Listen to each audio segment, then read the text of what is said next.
Faire partager le plan Takal avec les membres des différentes institutions du pays, c'est dans ce cadre qu'il faut placer le face-à-face entre le ministre d'État Karim Wade et les conseillers économiques et sociaux, des conseillers qui ont voulu en savoir davantage sur les tenants et aboutissants de ce plan d'urgence. Le problème de l'électricité est un problème stratégique.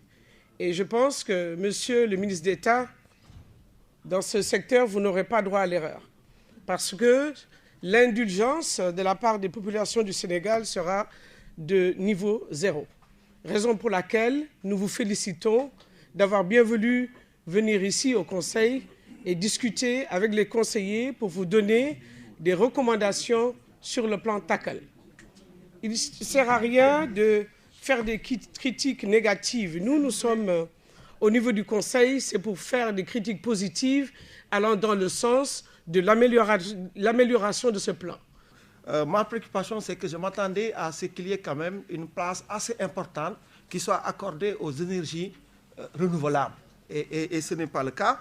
Et à mon avis, là, c'était une opportunité, effectivement. Le Sénégal n'étant pas ni un pays producteur de pétrole, ni un pays producteur de charbon, il me semble qu'il serait bon de voir comment exploiter tout le potentiel qui existe dans ce pays-là en termes d'énergie solaire, en termes d'énergie éolienne. Achetons du combustible. Quand on dit la fin de délestage, monsieur le ministre d'État, vous devez bien comprendre, et je pense que quelqu'un l'a dit avant moi, si on met du combustible ce soir, il n'y aura plus de délestage. C'est un problème très simple. Alors, je pense qu'on a exprimé de ce que la Sénélec avait des difficultés, monsieur le ministre d'État. C'est vrai. Mais je veux dire que le fonds spécial de soutien donc à l'énergie a des problèmes pour se mettre en place. Je crois qu'on a salué cette initiative-là, dans la mesure où le fonds capturait des ressources à partir du budget consolidé d'investissement, à partir des taxes sur les produits noirs, à partir des taxes de COSEC, à partir des taxes sur les télécoms. Monsieur le ministre d'État, je pense qu'il faut que le fonds soit restructuré et achète du combustible. C'est un bon programme, mais aujourd'hui, le problème des Sénégalais, c'est l'accessibilité de cette information. Le problème des Sénégalais, est-ce que les gens pourront effectivement attendre en 2014, malgré que d'ici 2014, le problème va se régler d'une manière séquentielle. Est-ce que ces séquences-là, les Sénégalais pourront l'attendre? Je vous remercie. 2014 me paraît assez éloigné. Au niveau des entreprises, nous payons aujourd'hui autant d'électricité que nous payons de gasoil pour faire marcher nos groupes électrogènes. Je prends le cas des hôtels.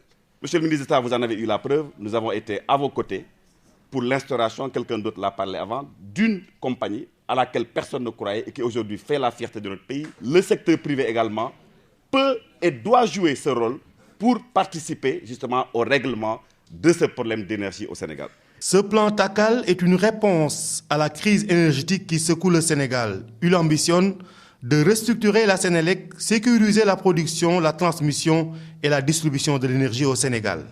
Ce plan a 5 volets. Un premier volet qui est le renforcement de la production, un deuxième volet qui est la gestion de la demande, un troisième volet qui est la restauration de la crédibilité de la Sénélec vis-à-vis de ses consommateurs, les consommateurs qui font vivre la Sénélec.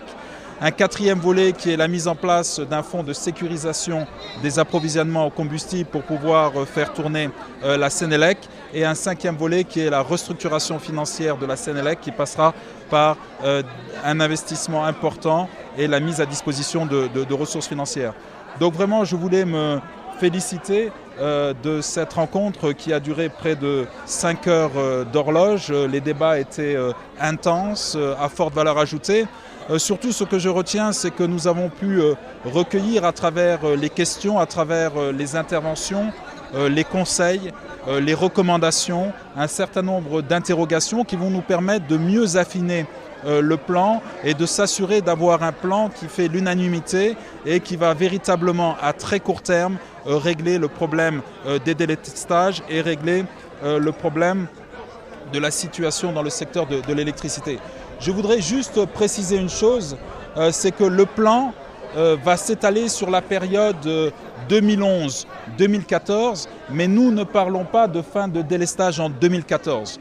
Nous avons pris les dispositions pour que les délestages puissent se terminer le plus rapidement possible et de pouvoir revenir normalement à une situation qui fait qu'on est capable de satisfaire en électricité l'ensemble des Sénégalais. Mais la date de 2014 est pour nous une date qui correspond à l'entrée en service des centrales à charbon, à l'entrée en service de ce nouveau mix énergétique qui sera composé du charbon, qui sera composé de l'hydroélectricité, des énergies renouvelables qui sont des sources périphériques que nous allons développer autour de ce plan. Et c'est en 2014 véritablement que nous pourrons avoir un secteur qui est susceptible de porter l'émergence du Sénégal, l'éradication de la pauvreté et accélérer notre marche vers la croissance accélérée. Le ministre d'État Karim Wade et son département peuvent compter sur le Conseil économique et social qui va les accompagner dans cette mission. Vous savez que le Conseil économique, depuis son installation, s'autosaisit toujours sur des questions essentielles et invite les ministres du gouvernement à venir répondre aux questions des conseillers. Monsieur le ministre d'État a pris sur lui la responsabilité de venir vers nous. C'est une démarche novatrice, une démarche qui consiste à communiquer avec les différentes assemblées constitutionnelles. Je voudrais donc à ce titre le remercier. Mais le féliciter aussi pour les explications. Je pense que le diagnostic qu'il a fait est un diagnostic performant, qui a fait ressortir tous les maux de la Sénélec, de l'énergie. Je pense que ce diagnostic lui a permis, avec ses collaborateurs aussi, d'élaborer un plan qu'il faut saluer, composé de 5 volets qu'il a expliqués. Et ce plan, il faut quand même le dire, est un plan pertinent, que si on arrive à l'appliquer, c'est que nous allons avoir derrière nous ces problèmes d'électricité. Donc le Conseil économique et social s'engage par ma voix à l'accompagner de par des conseils, de par des contributions, pour qu'il puisse en tout cas réussir cette mission que le chef de l'État lui a confiée. Il faut enfin souligner que ce plan TACAL a également prévu la création d'un Conseil national de l'énergie pour faciliter sa mise en œuvre.